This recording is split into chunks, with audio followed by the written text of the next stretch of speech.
नमस्कार, आप देख रहे हैं इंडिया टीवी। आपके साथ मैं हूं मीनाक्षी जोशी। मेरे सहयोगी अमित पालिक स्टूडियो में मौजूद है और हमारे साथ तीन बेहद नामचीन चेहरे जो इस युद्ध का विश्लेषण कर रहे हैं। आज रूस और यूक्रेन का युद्ध का 9वां दिन। सवाल यह कि अब पुतिन के दिमाग में क्या चल रहा है, आगे क्या होने वाला है। लेकिन इसी बीच एक बड़ी खबर, यूक्रेन और रशिया की लड़ाई अब एक बड़े और खतरनाक मोड़ पर आ गई है। रूस का आरोप है कि अमेरिका पुतिन की जान लेना चाहता है। इस खबर को आपको अब हम ठीक से समझाते हैं। इस खबर की शुरुआत दरअसल अमेरिकी सीनेटर लिंडसे ग्राहम के एक बयान से हुई। लिंडसे ग्राहम ने अपने एक इंटरव्यू में पुतिन की जान लेने की बात कही। ग्राहम ने कहा कि केवल रशिया के लोग ही पुतिन को ठीक कर सकते हैं। अमेरिकी सीनेटर ने पुतिन के लिए जो शब्द इस्तेमाल किया वो अब हम आपके सामने रख रहे हैं। Take this guy out. अब आप समझ रहे हैं, take this guy out. Out का मतलब खत्म करने की बात है, केवल बाहर निकालने की बात नहीं है। फॉक्स न्यूज के इंटरव्यू के दौरान अमेरिकी सीनेटर ने यह बात कही।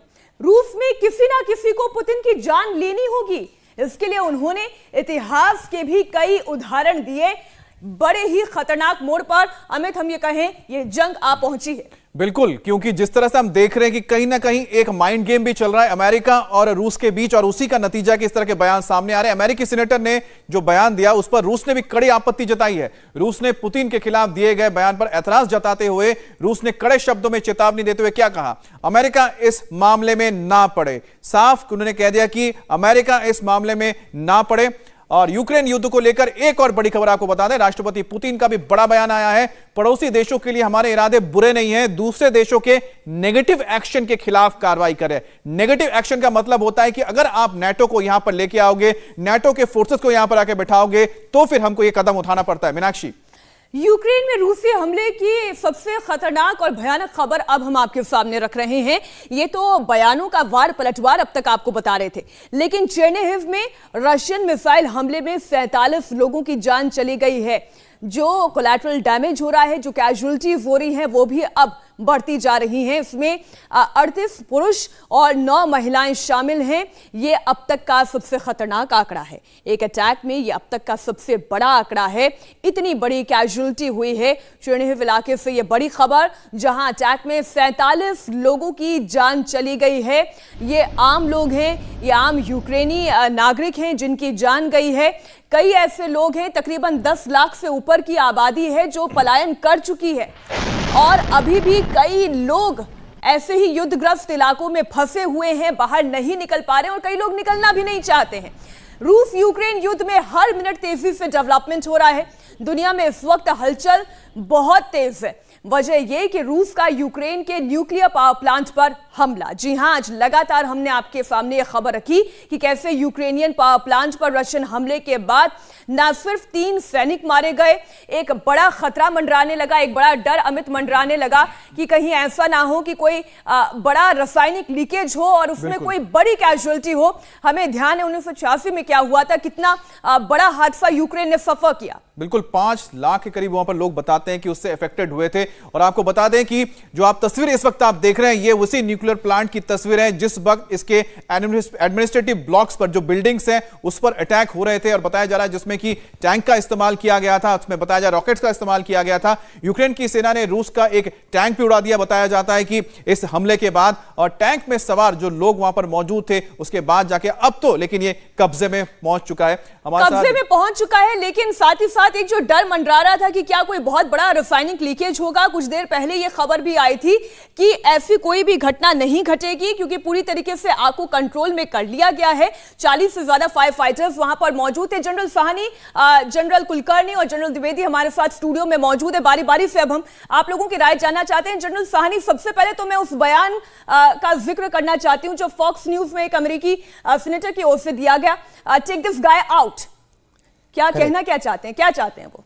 नो, आई थिंक जैसे मैंने थोड़ा समय पहले आपसे कहा था कि जो भी ये पोस्चरिंग है, जो टॉक है या जो बातचीत है, जो डिस्कशंस चल रहे हैं, वो एक तरह से सिग्नलिंग और मैसेजिंग की बात है। और जब आप देखते हैं कि 1-to-1 इंगेजमेंट के अंदर कोई भी सेनेटर हो या कोई भी पब्लिक फिगर हो, वो ऐसी चीज़ें बोलते हैं which they actually don't mean, but जिस हिसाब से उसने कहा और जिस प्रकार से उसके अंदर मतलब उसका जोश या जिस प्रकार के फर्वर से उसने ये बात कही, आपका कहना सही था कि हो सकता है कि वो चाहता है कि जो एंटी फोर्सेस हैं विद इन रशिया वो एक तरह से इकट्ठे हों और पुतिन के ऊपर एक उसकी पोजीशन को खतरा हासिल कर सकें, बट वो कहना आसान है और करना दूसरी बात है। हम देखिए सिविल डिसोबीडियंस एक जो मूवमेंट चलाने की विद इन रशिया भी कोशिश हो रही है, जो एक एंटी पुतिन सेंटिमेंट है जनरल कुलकर्णी क्रिएट करने की कोशिश हो रही है, नेवल्नी ये करने की कोशिश कर रहे हैं। लेकिन जब बात राष्ट्र की संप्रभुता पर आती है, सुरक्षा की आती है,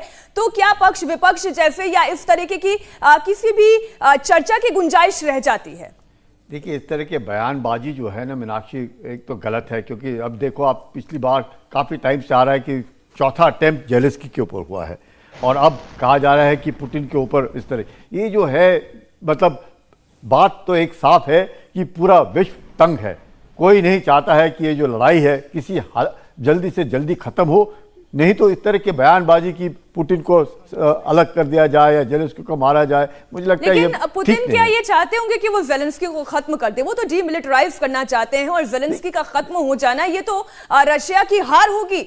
वो जब तख्ता पलट कर देंगे उसमें रशिया की जीत है। जनरल कुलकर्णी, मीनाक्षी बिल्कुल ठीक कहा आपने, सत्ता पलट वो तो बार बार कह रहे हैं। डीनाजिफिकेशन क्यों कह रहे हैं? वो सत्ता पलट इसलिए कह रहे हैं कि वो सोचते हैं कि जो जेलेंस्की है वो हमेशा एक पपेट है, और किसका पपेट है? पश्चिमी इसका देशों का। तो वो चाहते हैं कि जब तक ये वहां से नहीं हटेगा तब तक ये इसमें बस लड़ाई एक सवाल है और ये खत्म नहीं होगी। लेकिन मैं बात करना चाह रहा हूं कि लेकिन आप जो पॉइंट बता रहे हैं उसको नहीं मानना चाहते हैं, इसको छोड़ देना चाहते हैं, लेकिन अगर वो बचकर निकल भी जाते हैं यूक्रेन पे कब्जा होने के बाद, तो ऐसे में तो एक रेजिस्टेंस हमेशा रहेगा बाहर की तरफ, हमेशा उस इलाके में डिस्टर्बेंस होने की कोशिश करेंगे। जनरल द्विवेदी, आपको क्या लगता है कि क्या अगर ये बात सामने आ रही है, जैसे कहा जाता है कि पुतिन को अब कह रहे हैं कि मारो, और उसमें कहा जा रहा है कि जैसे जेलेंस्की को मारने के लिए करीब 400 बताया जा रहा है कि भेजे गए मर्सिनरीज वहां पर, यानी कि यूक्रेन में भेजे गए, क्या ये एक पॉइंट हो सकता है कि रूस इसको भी कोशिश कर रहा हो? क्योंकि वॉर में तो जीतना अलग बात है, लेकिन साथ में लीडरशिप को खत्म करना बहुत जरूरी होता है। ना, बिल्कुल ठीक बात है अमित। देखो, ये लड़ाई जो है ये कई पहलुओं में लड़ी जा रही है, उसको हाइब्रिड वॉरफेयर बोलते हैं। एक लड़ाई तो ग्राउंड पर लड़ी जा रही है, दूसरी ग्राउंड है डिप्लोमेटिकली लड़ी जा रही है, तीसरी लड़ाई साइकोलॉजिकल वॉरफेयर चल रहा है, साइबर वॉरफेयर चल रहा है। तो मैं आपकी जो बातें हैं इसमें 2-3 बातें ऐड करना चाहता हूँ। देखो, सबसे पहले ये आज 9th डे है, 9वां दिन है, और ये लड़ाई एक बिल्कुल निर्णायक चरण पर पहुंच गई है, क्योंकि आगे 2-3 दिन में कोई ना कोई डिसीजन होगा, या तो कीव गिर जाएगा या उसमें रेजिस्टेंस होगी।